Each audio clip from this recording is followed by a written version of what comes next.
First Contact's Price. The Nexus Confederation's arrival shattered Earth's morning peace on October 15, 2157. Their ships appeared without warning, massive crystalline structures that dwarfed humanity's largest space stations.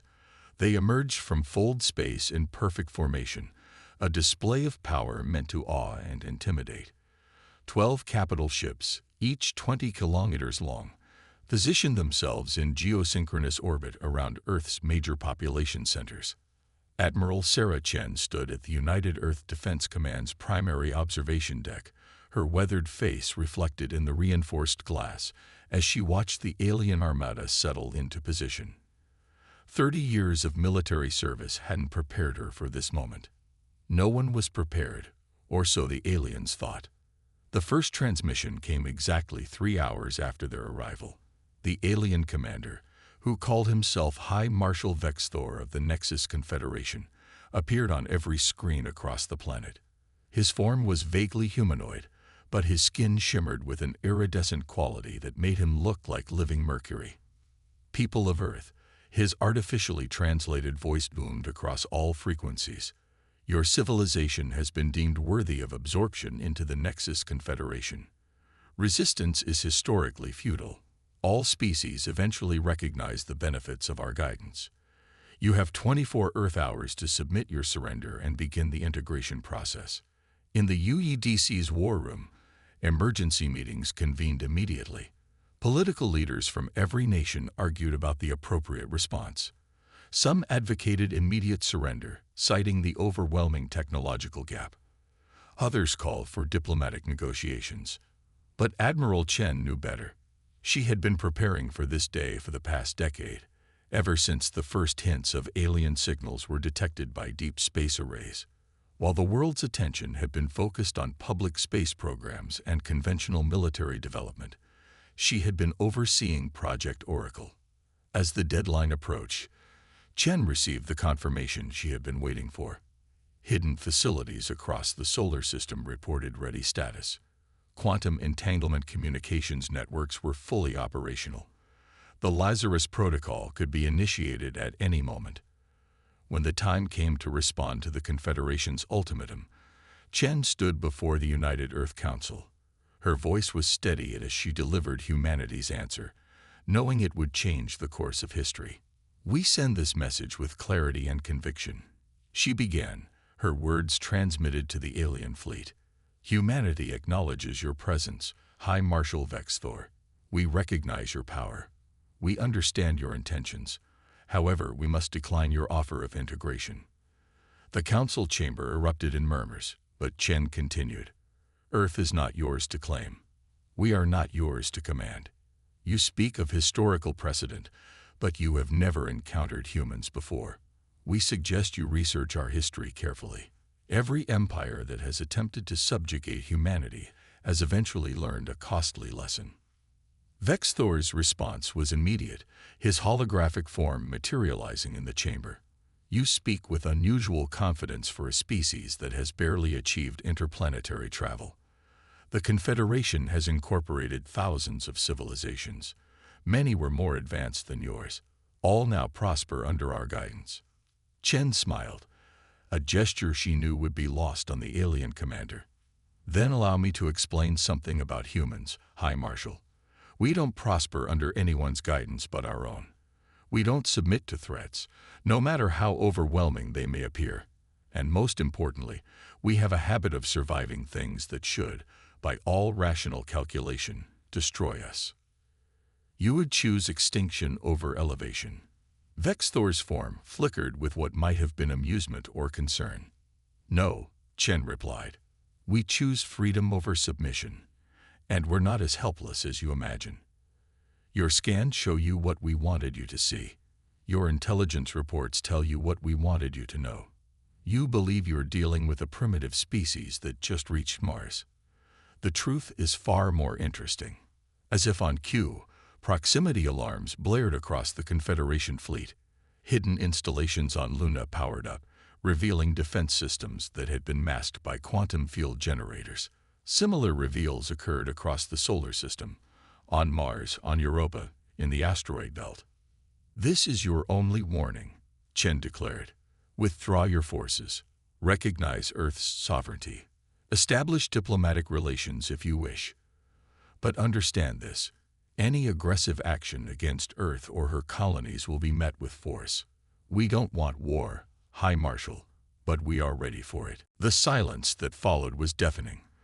For the first time in recorded history, the Nexus Confederation faced a species that didn't follow the expected pattern. They had encountered something new, a civilization that had anticipated first contact and prepared accordingly. Vexthor's hologram studied Chen with newfound intensity. "You understand this changes everything. The Confederation cannot allow such defiance to go unchallenged, and humanity cannot allow our freedom to be compromised," Chen countered. "The choice is yours, High Marshal.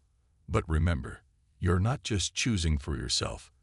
You're choosing for every soldier, every crew member, every citizen of your Confederation who will face the consequences of this decision." As the hologram faded, Chen turned to the Council. "And now we wait. Either they leave and we establish a new paradigm in galactic politics, or we show them exactly why humanity has survived every catastrophe, every war, every challenge we've ever faced."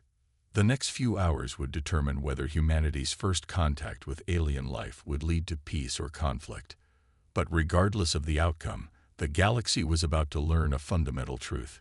Humans don't bow to threats, no matter how powerful the source. The silent stars. In the depths of Jupiter's atmosphere, humanity's greatest secret stirred to life. The Forge, a massive production facility hidden within the gas giant's swirling storms, had been operating at maximum capacity since the Confederation's arrival. Dr. Maya Patel stood at the facility's central control hub, watching as automated systems constructed weapons that defied conventional physics. "Status report," she commanded, her voice carrying the weight of 15 years of classified research. "Quantum displacement drives are at 90% completion," her AI assistant responded. "Ghost Fleet will be combat-ready within 6 hours." The Ghost Fleet represented humanity's ace in the hole. While the Confederation's ships relied on conventional propulsion and shield technology, humans had taken a different approach. The vessels being assembled in the Forge could phase partially out of normal spacetime, making them nearly impossible to detect or hit with traditional weapons. Above Mars, High Marshal Vexthor's flagship maintained its threatening position. His surveillance systems continuously scanned the red planet's surface, detecting nothing but primitive mining operations and small research stations. The humans' defiance puzzled him. Their visible technology was centuries behind the Confederation's capabilities. "High Marshal," his second-in-command reported, "we've completed deep scans of their solar system. Besides their Mars colonies and lunar installations, we detect no significant military presence." Vexthor's metallic skin rippled with frustration. Then explained their confidence. "No species has ever rejected integration without substantial military backing." Deep within Ceres, Admiral Chen met with the Joint Defense Council in a chamber shielded from all known forms of detection. Holographic displays showed the positions of Confederation ships throughout the system. "Project Nightshade is ready," General Santos announced, his scared face illuminated by the tactical displays. "The moment they make a hostile move, we can deploy." Chen nodded. Nightshade had been humanity's most ambitious undertaking, a network of artificial micro-wormholes that could instantly transport ships and weapons anywhere in the solar system. While other civilizations focused on brute force technology, humans had pursued the manipulation of space-time itself. "And the Lazarus Protocol?" she asked. "All civilian populations are prepared," Santos replied. "If they strike our cities, they'll find only holograms and automated systems. Our people are safe in the underground arcologies." This was humanity's true strength, not just their technological innovations, but their capacity for deception and preparation. For decades, they had maintained a carefully crafted facade of technological limitation, while secretly advancing far beyond anyone's expectations. In lunar orbit, Commander Sarah Wu led her team through another simulation in the hidden training facilities beneath the moon's far side. Her pilots weren't just learning to operate the phase ships, they were mastering warfare in 4 dimensions. Remember, she instructed her squadron. The Confederation fights like immortals. Powerful, arrogant, and predictable. We fight like humans. Adaptive, ruthless, and impossible to pin down. The simulation ran again. Holographic Confederation ships appeared, their weapons charging. Wu's pilots responded with maneuvers that would have been suicide in conventional ships. They phased through enemy fire, appeared inside shield perimeters, and struck with weapons that ignored traditional defenses. Back on Earth, in the deep underground bunkers of the Rocky Mountains, Dr. James Chen, no relation to the Admiral, put the finishing touches on humanity's most devastating weapon, the quantum cascade device. Unlike conventional weapons that attacked matter, this would disrupt the very fabric of space-time within a localized area. "We're not barbarians," he muttered to himself as he worked. "We don't want to destroy them. But if they force our hand, they'll learn why humanity has survived every extinction-level event in our history." As the hours ticked by, tension mounted throughout the solar system. The Confederation fleet maintained its threatening posture, while humanity's hidden forces remained poised to strike. It was a deadly game of patience and nerve. In her command center, Admiral Chen received reports from all sectors. The Ghost Fleet was ready. The Nightshade Network was operational. The civilian population was secured. Yet she hoped it wouldn't come to war. "Send another message to the High Marshal," she ordered. "Remind him that we're still open to peaceful diplomatic relations. But make it clear, any aggressive action will be met with immediate and overwhelming response." As the message was transmitted, Chen reflected on the irony of the situation. The Confederation thought they were dealing with primitives who needed guidance. Instead, they faced a species that had turned paranoia into an art form, preparing for decades for this very moment. In his flagship, Vex Thor received the message. His metallic features shifted as he considered the humans' repeated warnings. Something about their confidence disturbed him. In all his centuries of serving the Confederation, he had never encountered a species so seemingly outmatched yet so utterly unafraid. The next move would be his, and it would determine whether the galaxy witnessed the fall of humanity or the first defeat of the Nexus Confederation. What he didn't realize was that humanity had already won. The moment they forced the Confederation to hesitate, to doubt their own superiority, the balance of power had shifted. Thunder's echo. The Confederation struck at dawn. Without warning, their fleet unleashed a barrage of energy weapons at Earth's major cities. High Marshal Vex Thor watched with satisfaction as the beams pierced the atmosphere. This was how every integration began, with a show of overwhelming force that would bring the primitive species to their knees. But something was wrong. The weapons passed through their targets without effect. Cities shimmed and vanished, revealed as nothing more than elaborate holograms.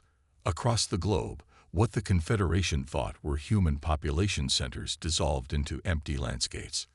"Impossible," Vex Thor hissed, his metallic skin rippling with agitation. "Where are they?" His answer came in the form of a massive energy surge from Jupiter. The gas giant's swirling storms parted, revealing the forge in all its glory.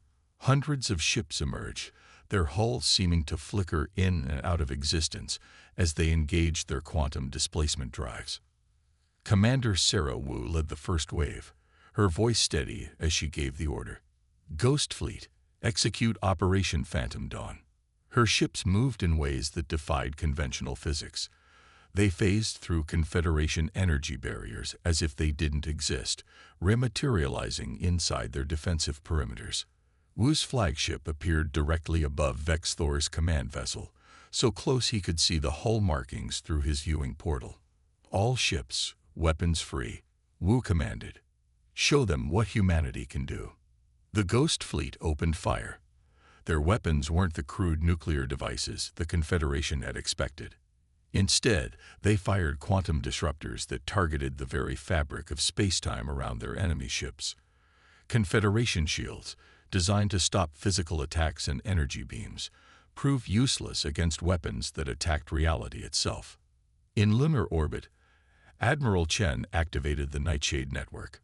Artificial wormholes sprang to life across the solar system, allowing human forces to strike simultaneously at every Confederation position. Ships emerged from seemingly empty space, their weapons already firing. Your scans showed you what we wanted you to see. Chen's voice transmitted across all frequencies. While you watched our primitive rockets and satellites, we built something far more dangerous, a military that doesn't play by your rules. Vexthor's fleet attempted to respond with traditional tactics, firing salvos of plasma torpedoes and graviton beams, but they were fighting an enemy that could literally slip between the moments of time, their ships appearing and disappearing faster than targeting computers could track. Deep within Ceres, Dr. Maya Patil activated another surprise. Quantum entanglement devices, hidden throughout the asteroid belt, created a web of interconnected space-time distortions. Confederation ships found themselves fighting in an environment where the normal laws of physics were more like suggestions. You thought we were primitive because we hadn't mastered faster-than-light travel, Patil transmitted to the increasingly desperate Confederation fleet. We chose a different path. Why travel faster than light when you can bend space itself? The battle raged across the solar system. Human ships, despite being outnumbered, used their phase technology and the Nightshade Network to be everywhere and nowhere at once. They struck from impossible angles, disappeared before counterattacks could land, and systematically dismantled the Confederation's military doctrine. In his flagship, now surrounded by the wreckage of his once proud fleet, Vexthor finally understood. The humans hadn't been developing technology along predictable lines. They hadn't tried to match the Confederation's mastery of energy weapons and shield systems. Instead, they had looked at the fundamental laws of the universe and asked, "How can we break these?" High Marshal, his second-in-command, reported, voice shaking, "We've lost contact with 30% of the fleet. Another 40% report critical systems failure. Our weapons are ineffective. We can't hit what we can't pin down in normal spacetime." Commander Wu's voice cut through their communications again. "You can still end this, High Marshal. We don't want to destroy you. We never did. All we wanted was to be left alone." But Vexthor's pride wouldn't let him admit defeat so easily. He ordered his remaining ships to form a defensive sphere, believing that no enemy, no matter how technologically advanced, could penetrate a solid wall of Confederation shields. Admiral Chen watched this desperate maneuver with something close to pity. "You still don't understand, do you? We're not fighting your way. We never were." At her signal, Dr. James Chen activated the quantum cascade device, a small probe, barely larger than a human hand, phased into the center of the Confederation's defensive formation. When it detonated, it didn't release energy or matter. It released chaos. Space-time itself began to unravel within the sphere of Confederation ships. Vexthor watched in horror as his vessels began to disappear, not destroyed but simply erased from reality. The cascade effect lasted only seconds, but when it ended, half of his remaining fleet had vanished, shifted into a parallel dimension from which they would never return. "Last chance," Admiral Chen transmitted. "Surrender, retreat, or face annihilation. We've shown only a fraction of what we can do." The High Marshal looked at his tactical displays, at the readings that defied everything he thought he knew about warfare and technology. In less than an hour, these primitives had done what no species had managed in 10,000 years. They had defeated a Confederation battle fleet. The galaxy was about to change forever, and it had all started because someone forgot the most important rule about dealing with humans. Never back them into a corner unless you're absolutely certain they don't have a way out. And humans always find a way out. Breaking point. 3 days after the devastating battle in Earth's solar system, the Nexus Confederation's High Council convened an emergency session. The massive chamber, carved from living crystal aboard their capital ship in the Andromeda Galaxy, hummed with tension as High Marshal Vex Thor's report played out in holographic detail. "They are not what we thought." His recorded image flickered as it showed the battle from multiple angles. "Their technology doesn't just surpass our expectations. It operates on principles we barely understand." The council members, representing the 12 most powerful species in the known galaxy, watched in stunned silence as human ships phased through solid matter, appeared from artificial wormholes, and wielded weapons that distorted reality itself. Each member saw their worst fears confirmed. The Confederation had finally met a species that could challenge their dominion. Meanwhile, back in the Sol system, humanity wasn't resting on its laurels. Admiral Chen knew the Confederation wouldn't accept defeat easily. In the hidden facilities beneath Europa's ice, she met with Earth's leading scientists and military strategists. "They'll be back," she stated, looking at each face around the table. "And next time, they'll come prepared for our current capabilities. We need to evolve faster than they can adapt." Dr. Maya Patel stepped forward, her hologram projecting from her station at the forge. "We've already begun implementing Phase 2 of our defensive strategy. The quantum displacement drives were just the beginning. We're now working on technology that doesn't just bend spacetime, it rewrites it. Across the solar system, humanity's preparation for the next wave of conflict transformed their territory into an ever-shifting maze of tactical innovations. The asteroid belt became a web of quantum-entangled sensors and automated defense platforms. Mars's moons were converted into massive phase-shifted weapon platforms that could appear anywhere in the system at a moment's notice. But the most significant development was happening in the deepest bunker beneath lunar surface. Dr. James Chen and his team had moved beyond the quantum cascade device to something even more revolutionary: the reality anchor. "The theory is simple," he explained to Admiral Chen during a secure briefing. "Instead of trying to match the Confederation's superior numbers, we changed the rules of engagement entirely. The reality anchor doesn't just affect ships or weapons. It allows us to locally modify the fundamental constants of the universe." The implications were staggering. In zones affected by the reality anchor, human technology would work perfectly while enemy ships would find their most basic systems failing as the laws of physics themselves became hostile to their operation. The Confederation wasn't idle during this time. High Marshal Vex Thor, his pride wounded but his resolve strengthened, orchestrated the largest military buildup in the Confederation's history.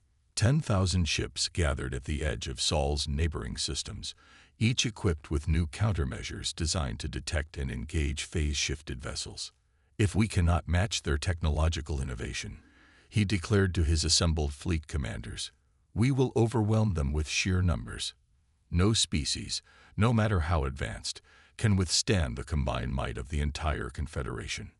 But as his fleet prepared for the final assault, Vex Thor received a transmission that chilled his metallic blood. It came simultaneously from every human facility in the solar system, yet spoke with a single voice.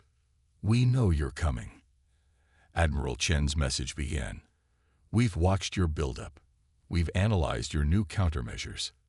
Let me be clear, they won't work. Not because they're flawed, but because we've already moved beyond the technology you're preparing to fight." She paused, letting the words sink in. "Your society advances through conquest and absorption. Ours advances through adversity and innovation. Every hour you spend preparing to counter our current capabilities, we spend developing new ones. You're not just fighting our technology, you're fighting human nature itself." To prove her point, a small probe appeared in the heart of Vex Thor's gathering fleet. Before his ships could react, it activated, creating a sphere of altered spacetime 5 light minutes in diameter. Within this sphere, every Confederation ship found their advanced technology reduced to the equivalent of simple chemical rockets and projectile weapons. The probe disappeared before they could destroy it, leaving behind only a message. This was a demonstration, a reminder that we don't think like you do. We don't fight like you do. And most importantly, we don't lose like you expect us to. In the crystalline council chamber, the Confederation leadership faced an unprecedented crisis. For the first time in their history, they confronted a species that didn't just resist integration. It fundamentally challenged their understanding of what was possible. The humans hadn't just survived first contact. They had turned it into an opportunity to demonstrate why they should never have been underestimated. Each attempt to subjugate them only revealed new layers of preparation, new technological innovations, new ways of thinking that defied conventional military doctrine. As Vexthor studied the tactical displays showing his massive fleet, now rendered partially impotent by human technology, he finally understood the truth. The Confederation hadn't found a primitive species in need of guidance. They had awakened something far more dangerous, a civilization that had spent its entire history preparing for this moment. Driven by a combination of paranoia, innovation, and an unshakable determination to remain free. Dawn of understanding. In the void between Mars and Jupiter, two fleets faced each other in perfect silence. The Confederation's armada, 10,000 ships strong, held position at the edge of weapons range. Opposite them, a mere 100 human vessels waited, their quantum displacement drives giving them an ethereal, ghost-like appearance. High Marshal Vexthor stood on his flagship's bridge, his metallic skin reflecting the light of distant stars. Before him, a hologram showed Admiral Chen, her expression calm despite the overwhelming forces arrayed against humanity. "You can't win," Vexthor stated, though his voice lacked its former certainty. "Even with your advanced technology, you cannot hope to defeat 10,000 ships." "Victory and defeat," Chen replied, "those are Confederation concepts. We're not trying to win in the way you understand it. We're simply making the cost of fighting us too high to bear." As if to emphasize her point, sensors detected massive energy fluctuations throughout the solar system. The reality anchors activated, creating overlapping fields of altered physics that rendered vast swaths of space hostile to Confederation technology. Human ships, designed to operate under these modified laws of nature, moved freely through the affected zones. "Look at your tactical display, High Marshal," Chen continued. "Really look at it. Your fleet of 10,000 ships is now effectively divided into isolated pockets, each group trapped in zones where their most advanced systems are reduced to primitive functionality. You're not facing 100 human ships. You're facing 100 human ships that can choose which laws of physics apply to the battlefield." In the Confederation's capital ship, the High Council watched the confrontation through quantum-entangled feeds. The most powerful beings in the galaxy witnessed something unprecedented. Their greatest fleet rendered partially impotent, not by superior firepower, but by an enemy that had fundamentally changed the rules of warfare. "We could still attack," Vexthor suggested, though his words rang hollow even to himself. "Even with primitive weapons, our numbers would ensure massive casualties on both sides," Chen interrupted. "But ask yourself, what would it accomplish? You can't hold territory where your technology doesn't work. You can't integrate a species that can rewrite the laws of physics in their territory. Even if you won, what kind of victory would it be?" Deep within the forge, Dr. Maya Patil monitored the reality anchor's performance while completing work on humanity's next innovation. Her team had moved beyond merely altering local physics. They were now developing technology that could preserve Earth's modified laws of nature across interstellar distances. "We never wanted this fight," Chen continued, her voice carrying across the vast distance between the fleets. "Humanity would have happily joined the galactic community as equals. But you came demanding submission, offering us the choice between servitude and extinction. You forced us to reveal capabilities we would have preferred to keep hidden." In the crystalline council chamber, the eldest member of the High Council, a being who had witnessed the integration of thousands of species, finally spoke. Perhaps, the ancient voice resonated through quantum channels. "It is the Confederation that must adapt." The statement sent shockwaves through both fleets.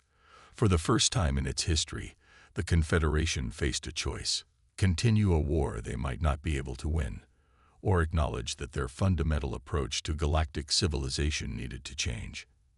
Vexthor's metallic features shifted as he processed this reality. His species had always believed that technological superiority granted the right to rule, that advanced civilizations had a duty to guide lesser ones. But humanity had demonstrated something different, that true advancement meant more than powerful weapons or efficient engines.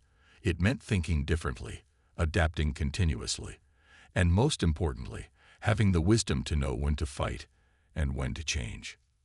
The Confederation, he began slowly, would be willing to discuss terms for peace, not integration, but alliance, equal standing among the spacefaring species of the galaxy. Admiral Chen's expression remained neutral, but those who knew her well could detect the slight relaxation in her posture. That would be acceptable, provided certain conditions are met. First among them, recognition of Earth's sovereignty and our right to maintain our defensive innovations.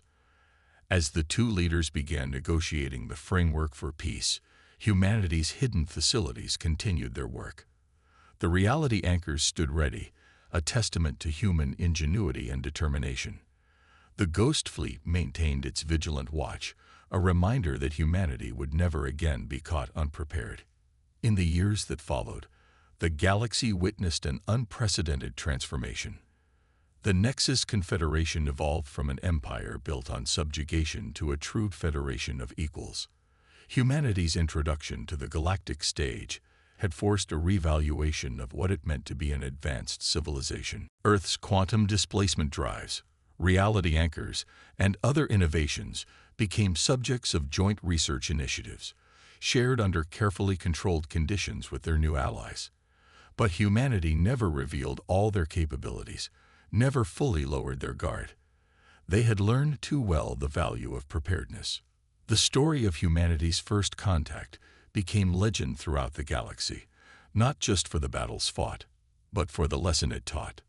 True strength lay not in overwhelming force or advanced technology, but in the ability to adapt, innovate, and most importantly, the wisdom to know when to fight and when to extend a hand in peace. Admiral Chen would later write in her memoirs, "The Confederation came expecting to find primitives in need of guidance. Instead, they found equals who demanded respect. In teaching them this lesson, we changed not just ourselves, but the very nature of galactic civilization."